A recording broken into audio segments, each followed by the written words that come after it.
Okay guys, don't laugh at me. So I have these books sitting here because when I heat press this bag, canvas bag, which is polyester and cotton, I'll tell you about that in a minute. But let me just tell you this. I have these books on the bag because when the timer is over and I pull the bag out from the heat press, the paper lifts, and I'm feeling like it's not adhering to the bag as well because of the lifting. Now I have my favorite tape on here. It's my favorite tape because you see here, you see how I left it out like that and it just stays like that? It just works well for me. When I use this tape and cut it, it will never stay out like this. It will fold in, it will just wrinkle up. I can't control it as much. So that's why, as I told you on the last video, that's why I like this tape better. I don't know if it's two different brands, two different types of heat resistant tape, but as I told you guys before, the red tape works the best. Now, you're not supposed to lift this up until it is a cold press. But like I said, I want to hold, I didn't have anything heavy with some real weight. So I just got two books and put on top of it. Now, I decided to use a different temp, and I think this temp will work better. But 390 at 65 degrees, 65 temp, let me say this correctly. 390 is the temp. 65 seconds is the time that I use for this. Now, I'm going to remove this, and forgive me, my voice is a little raspy because I'm dealing with a cold. I decided to do the design a lot different from before. You can really see this design through the A-Sub paper very, very well. But I want to say that I forgot that this canvas material is made of polyester and cotton blend, and the cotton part of the bag is the part that doesn't want to accept the color or the sublimation. So if you get a faded out design on any type of material that is canvas that has a blend with cotton, you're going to get that faded look. You can just call it a vintage type look, because that's exactly a good example of what how I can describe it. Pardon me, as I said before, I'm dealing with my sinuses, so I'm sounding a little raspy today. But so yeah, my hands are ashy, so don't talk about my hands. My hand is ashy because I washed them all the time. And I just didn't lotion, okay? Because I didn't want to get any grease or oils on the bag while I'm working on the bag. So as soon as this feels cold, do not lift it until it is cold.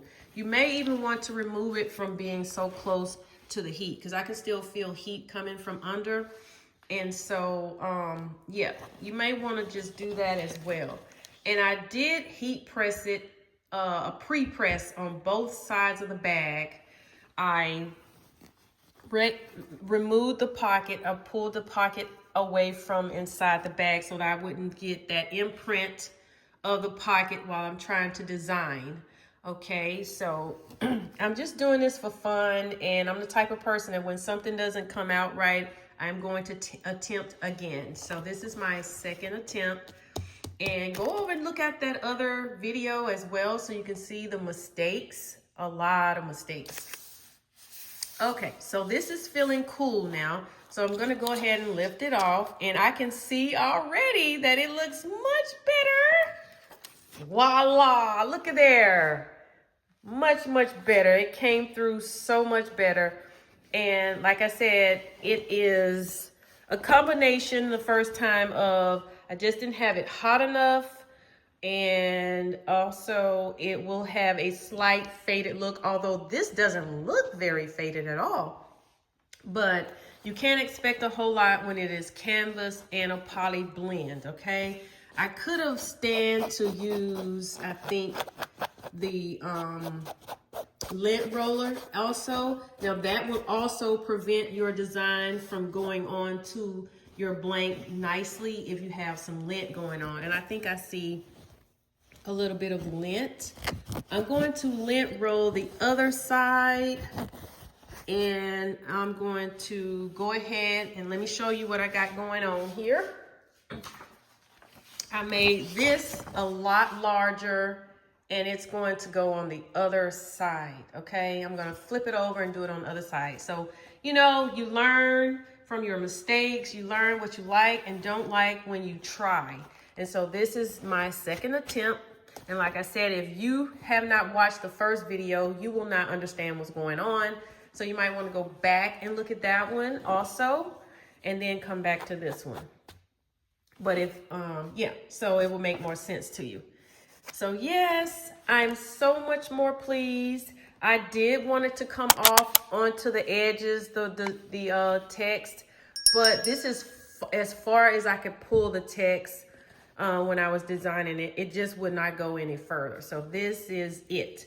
All right, so now I've already pre-pressed the other side as I stated already. See, it's nice and pressed. You don't see a lot of wrinkles. And don't forget to keep that pocket out, because that pocket will really, really ruin your design. And once again, I repeat myself all the time for people who have come on and watched for the first time. So this is my A-Sub paper. This is the paper I like to use for my sublimation. And I made the Whole Foods design a lot larger. If you want to know any little details about the whole food design and what I've said about it, go check out the other video. But when you flip it over, you should be able to read it going into the correct direction. It doesn't look upside down or anything, or backwards. It only looks backwards when you turn it over, which is normal. And so that's how you check your work, because when I first started, I ruined 2 t-shirts that I sublimated because I did not know that I needed to mirror or flip the design over. So you flip the design in your printer settings, okay? So now I'm gonna put this on here, and this is gonna look so good, I suspect. It's large, and then I got my original design on the back, on the other opposite side. This is where you can put your keys if you like. It's just a simple little canvas bag, and you can do whatever you want with it. Put books in it, clothes, if you're going to the gym, your yarn if you like to knit. But this is gonna be a bag I use when I go to Whole Foods and buy small things of groceries. It won't hold a whole bunch of stuff, but I'm always going there for like small items. And this would just be a cute way to shop at Whole Foods.